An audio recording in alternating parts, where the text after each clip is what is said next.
Budget సమావేశాల నేపథ్యంలో BRS party శాసనసభాపక్ష భేటీ జరగనుంది. బీఆర్ఎస్ అధినేత కేసీఆర్ అధ్యక్షతన తెలంగాణ భవన్లో మధ్యాహ్నం 1 గంటకు పార్టీ శాసనసభాపక్షం సమావేశం కానుంది. రేపటి నుంచి ప్రారంభం కానున్న అసెంబ్లీ బడ్జెట్ సమావేశాల నేపథ్యంలో సభలో అనుసరించాల్సిన వ్యూహంపై పార్టీ ఎమ్మెల్యేలు, ఎమ్మెల్సీలకు కేసీఆర్ దిశానిర్దేశం చేయనున్నారు.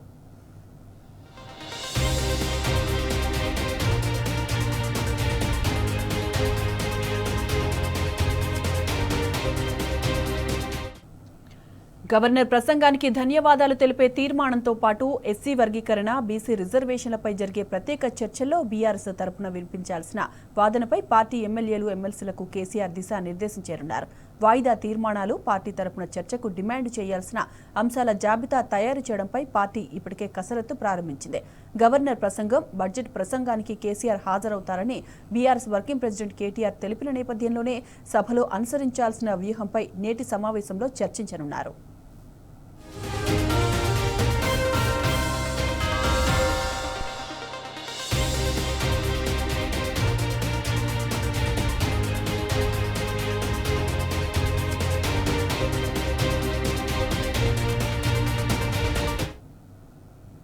రైట్, ఇదే అంశానికి సంబంధించిన పూర్తి అప్డేట్స్ మా ప్రతినిధి లివిల్ని అడిగి తెలుసుకుందాం. లివిల్, చెప్పండి, బీఆర్ఎస్ అధినేత కేసీఆర్ అధ్యక్షతన బీఆర్ఎస్ ఎల్పీ సమావేశం ఎప్పుడు స్టార్ట్ అవబోతోంది?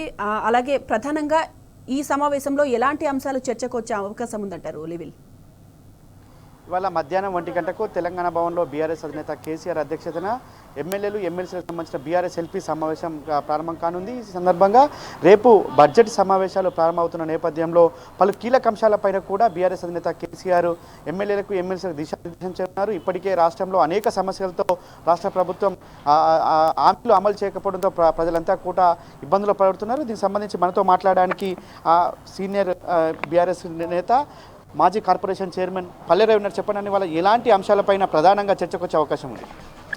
ఈరోజు రేపటి నుంచి రాష్ట్ర బడ్జెట్ సమావేశాలు ప్రారంభమవుతున్న నేపథ్యంలో కేసీఆర్ గారు ఎల్పీ సమావేశం జరుగుతుంది. దాంట్లో ప్రధానంగా ఇప్పటివరకు గడిచిన 15 నెలల్లో కాంగ్రెస్ పార్టీ చేసినటువంటి నిర్వాకాలు, అధికారంలోకి వచ్చే కంటే ముందు 6 గ్యారంటీల పేరు మీద ఇచ్చినటువంటి హామీలు, మిగతా వేరువేరు డిక్లరేషన్ల పేరు మీద ఇచ్చినటువంటి హామీలన్నిటి 420 హామీలు ఏ మేరకు అమలైనవి, వాటి నేపథ్యం ఏంది, వాటి పరిస్థితి ఏంది, ఇప్పుడు ఏ స్థాయిలో ఉన్నాయి అన్నది ఒకటి. 2, అవి అమలు చేయకపోగా ప్రజలకు సంబంధించినటువంటి ఒక రైతాంగానికి సంబంధించి కానీ, ఎస్సీ కానీ, గురుకుల విద్యా సంస్థలకు సంబంధించి కానీ, ఇంకా ప్రత్యేకంగా బీసీ డిక్లరేషన్ పేరు మీద బీసీలకు స్థానిక సంస్థల్లో ఇచ్చినటువంటి 42% రిజర్వేషన్లు అమలు చేస్తామని, కులాగన్న, ఇట్లా అన్ని అంశాలకు సంబంధించి వాళ్ళ అసెంబ్లీలో ఈ కాంగ్రెస్ పార్టీ ఒక ద్వంద్వ వైఖరి, మోసపూరిత వైఖరిని ఎండగట్టడం ద్వారా ఇవాళ దానికి సంబంధించినటువంటి అన్ని విషయాలు చర్చ జరుగుతాయి. చర్చించి దానికి సంబంధించినటువంటి కేసీఆర్ గారు ఎమ్మెల్యేలకు, ఎమ్మెల్సీలకి ఒక దిశానిర్దేశం చేస్తారు. దానికి అనుగుణంగా ఖచ్చితంగా అసెంబ్లీ శాసనమండలి సమావేశాల్లో కాంగ్రెస్ పార్టీ మోసాలని బీఆర్ఎస్ పార్టీ ఒక ప్రధాన ప్రతిపక్షంగా ఎండగట్టి ఎప్పటికప్పుడు కాంగ్రెస్ పార్టీని ప్రజల్లో ఇప్పటివరకు సందర్భం వచ్చినప్పుడల్లా కూడా ప్రజలకు ఆపద వచ్చినప్పుడల్లా ఏ వర్గమైనా కూడా సబ్బన్న వర్గాలకు బాధితుల పక్షాన్ని నిలబడి అటు ప్రజాక్షేత్రంలో కానీ, న్యాయ పోరాటం కానీ చేసి ఓ పెద్ద దిక్కులాగా, ఒక శ్రీరామ రక్షలాగా, రక్షణ కవచంలాగా నిలబడింది టీఆర్ఎస్. అదేవిధంగా ఇలా చట్టసభల్లో కూడా దానికి సంబంధించి ఏ విధంగా అయితే ప్రజాక్షేత్రంలో అటు మూసి, హైడ్రా, లగచర్ల రకరకాల పేర్ల మీద ఇవాళ వీళ్ళు కాంగ్రెస్ పార్టీ చేసినటువంటి ఇబ్బందుల వల్ల పెట్టినటువంటి రైతాంగం ఇవాళ కరెంటు లేక, ఒకవైపున నీళ్లు లేక పొలాలు ఎండిపోతున్నటువంటిది, రైతు బంధు, రైతు రుణమాఫీ, ఇవన్నీ అన్ని వర్గాలను ఎట్లా మోసం చేసి దానికి సంబంధించిన నిర్దిష్టమైనటువంటి కార్యాచరణతోటి ఒక దిశానిర్దేశం చేసి ఒక నిర్దిష్టమైన కార్యాచరణతోటి చట్టసభల్లో కాంగ్రెస్ పార్టీని ఎండగట్టేందుకు వాళ్ళ కేసీఆర్ గారు ఎమ్మెల్యేలకు, ఎమ్మెల్సీలకు దిశానిర్దేశం చేస్తారు. అయితే వాళ్ళ ఎస్సీ వర్గీకరణ సంబంధించి కావచ్చు, బీసీకి రిజర్వేషన్ సంబంధించి ఇప్పటికే నాటి బీఆర్ఎస్ ప్రభుత్వం 10 సంవత్సరాలు చేసినప్పుడు తెలంగాణ సాధించిన తొలినాళ్ళలోనే ఎస్సీ వర్గీకరణ తీర్మానం చేసి కేంద్రానికి పంపారు. బీసీ రిజర్వేషన్ సంబంధించి కూడా అంశాన్ని కూడా గతంలోనే అనేక సందర్భాల్లో కేంద్ర ప్రభుత్వంతో విజ్ఞప్తులు చేశారు. కానీ వాళ్ళ కాంగ్రెస్ ప్రభుత్వం ఎందుకు ఈ విధంగా మళ్ళొక్కసారి సభలో పెట్టాలి, సభ పెట్టిన తర్వాత మేము కేంద్రానికి పంపాలి అని చెప్పడం ఎందుకు? దీని పట్ల బీఆర్ఎస్ పార్టీ ఏ విధంగా ఉండబోతుంది? ఇప్పుడు కాంగ్రెస్ పార్టీ ఎప్పుడు మోసపూరిత వైఖరి. నిజంగా ఎస్సీ వర్గీకరణకు సంబంధించి ఒక సుదీర్ఘంగా ఒక 30 సంవత్సరాలుగా ఈ తెలుగు రాష్ట్రాల్లో పోరాటం జరుగుతుంది. దానికి సంబంధించి జరుగుతుంది మనకు తెలుసు. తెలంగాణ వచ్చిన మొట్టమొదటి శాసనసభలోనే కేసీఆర్ గారు తెలంగాణ శాసనసభలోనే ఎస్సీ వర్గీకరణకు సంబంధించి తీర్మానం చేసి కేంద్ర ప్రభుత్వాన్ని కంపల్సరీ దీన్ని చెప్పేసి చెప్పింది. ఇవాళ దానికి సంబంధించినటువంటి న్యాయ పోరాటం అంటుంటే ప్రతి సందర్భంలో కూడా టీఆర్ఎస్ కేసీఆర్ గారు ఎస్సీ వర్గీకరణకు 100% సానుకూల దృక్పథంతో వాళ్ళ దాన్ని న్యాయమైంది ధర్మబద్ధమైంది అన్నటువంటి ఉద్దేశంతో మద్దతు ఇస్తూ దానికి ఎప్పటికప్పుడు చేయవలసినటువంటి కార్యాచరణతో పనిచేసింది.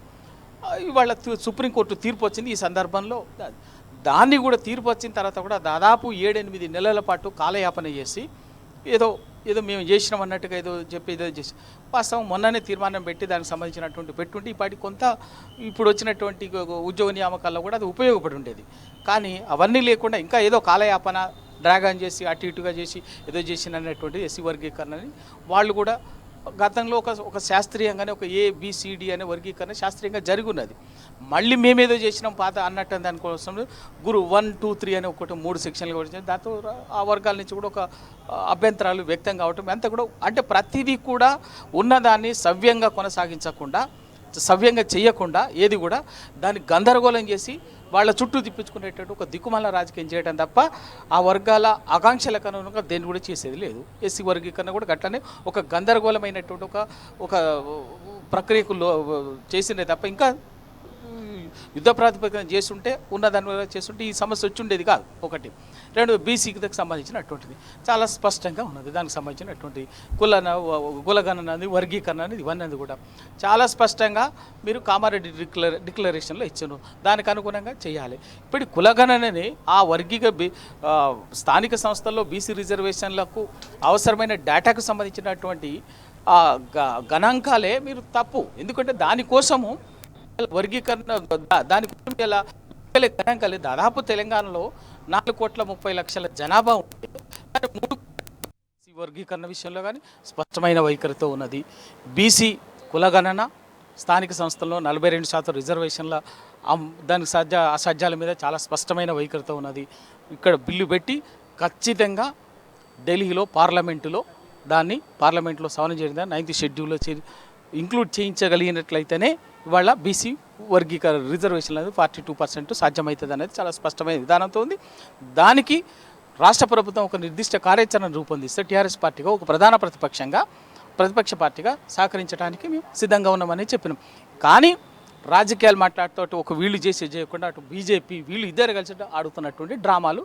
ఈ డ్రామాల్లో ప్రతిదీ వివాదాస్పదంగా సమస్యల్ని సృష్టించడమే వీళ్ళ విధానం. ఇవాళ చివరగా బీఆర్ఎస్ అధినేత కేసీఆర్ శాసనసభ సమావేశాలకు హాజరవుతారని నిన్న వర్కింగ్ ప్రెసిడెంట్ కేటీఆర్ చెప్పారు. సమావేశాలకు హాజరవుతున్న నేపథ్యంలో సమావేశాల్లో ఎలా ఉండబోతుంది? ఇప్పుడు ఇదివరకు చెప్పినాం కేసీఆర్ గారు ఎప్పుడు రావాల్సినటువంటి అవసరం ఉంటుందో సందర్భం ఉంటుందో ఆ సందర్భంలో కేసీఆర్ గారు అంటారు తప్పనిసరిగా ఉంటారు.